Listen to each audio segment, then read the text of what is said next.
best part about this movie isn't even the movie itself. I think the best part about the film is the fact that Bella and I were just making up all these like bits and jokes about Brian, the snail, William H. Macy, because he says a bit about like, oh, no one asked about what I think about, what I like, my view on politics and all these other questions. And we were just commentating, adding commentary to like asking Brian all these questions.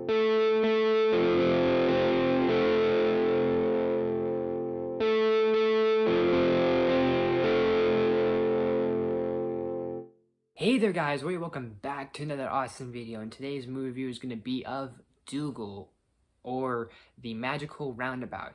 So Doogal, or the Magical Roundabout, has, I guess, a ragtag group of creatures, characters, I don't know if they're really considered friends, but let's just say acquaintances that go on this quest, go on this journey for these diamonds, to collect the diamonds, do the thing, collect the MacGuffins, and stop our villain.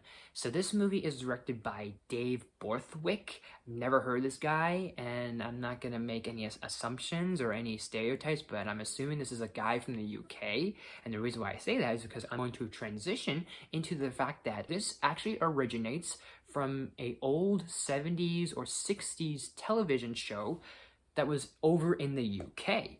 And for whatever reason, this kind of got not Americanized, but in 2005 or 6, something around that area, apparently it got an American dub. And I don't know what studio it was, but apparently the studio said, UK, you guys do your dubbing, your voice work, your work, and then we're going to Americanize and American dub it. I don't know all the logistics with it and what really all happened and all went down, why America, why we chose to make this movie or dub this movie, but it just feels so strange. It just feels so weird.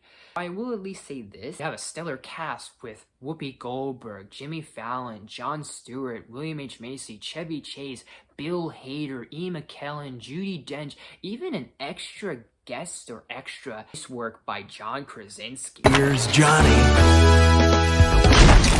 Bring out your dead! Pirates of the Caribbean. Hey, thought we said no Disney jokes. Great cast, but the thing is that I don't know what it is, but this movie really just doesn't feel, it just feels very awkward, and it doesn't feel like there's a lot of story going on here, and it just feels very too simple. And I hate to say this because usually I don't like saying this about animated movies, but I feel like this is a movie that is more geared towards for kids. And I hate saying that because for me, I see animated movies or animation as generational. Like every age demographic can find something in an animated movie, for the little ones, for the kids, for the tweens, for the teens, for the adults, and for the older adults out there. They can always find something to appreciate. Little kids will like the silly jokes or maybe silly faces of characters. Older kids like maybe something about this character or this thing, so forth and so forth. But I would say this probably would be in the demographic of, like, I like to think of it as educational entertainment, something kind of like you have, say, like Sesame Street or Barney or Mickey Mouse Clubhouse, kind of in like that demographic area it's trying to lean towards, sort of feel.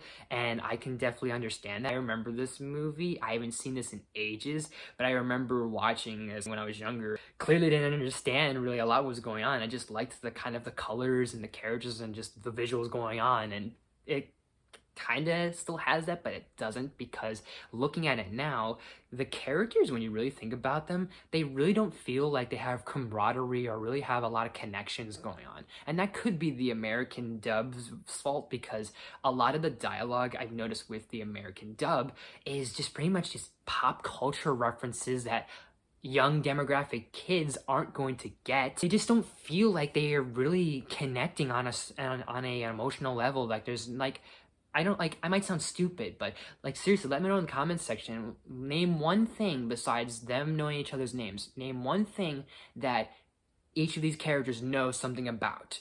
Whether it's like, oh, this person and this person are really best friends and close to one another. This person and this person hate each other for this reason. Something like, there wasn't really anything like, I don't know, it just felt really just awkward. This group kind of going up against this villain known as Z-Bad, and the names for these characters are very interesting. And I get this was obviously adapted from the UK, but the names like Zebedee and Zebad, those are the ones that just I think stand out to me. And I remember when I was younger, those were the two characters I liked the most. I think they were the most uniquely designed. They have like springs instead of legs, and they had like these weird little mustache powers. I don't know, it's weird, but that's the only thing I think that's really actually legitimately enjoyable about this film, because the animation is really odd and it feels out of portion, especially with the human characters.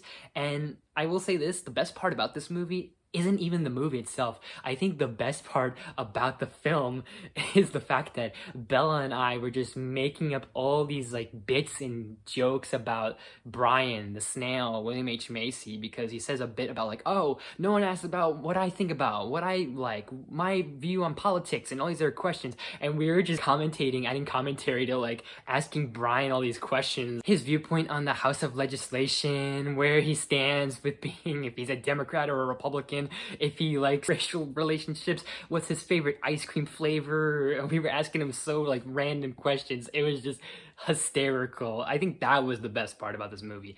Other than that, it just really, it's really a weird trip.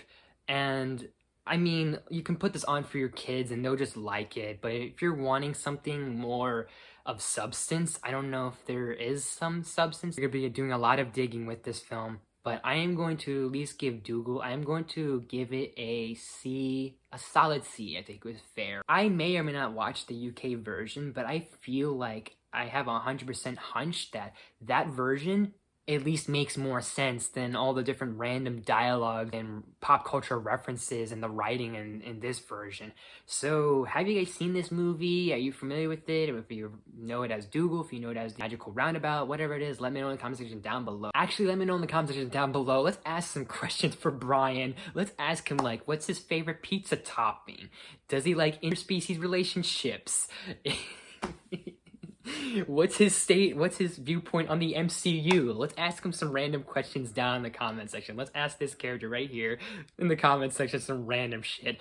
And as always, guys, thank you so much for watching. If you like this video, please smash that like button. If you're new to my channel, please subscribe to watch videos every day, if not every week. Make sure you ring that bell, do new videos every week. Share the video with any friends, all the good stuff and more. Leave suggestions in the comments. You name it, I'll look to do it as best as possible. Look out for more movie reviews. I have some top 10s sneaking into here and into my schedule, and along with some other stuff I have scheduled for upcoming months and upcoming weeks. So thank you guys so much for watching, and I will see you next time.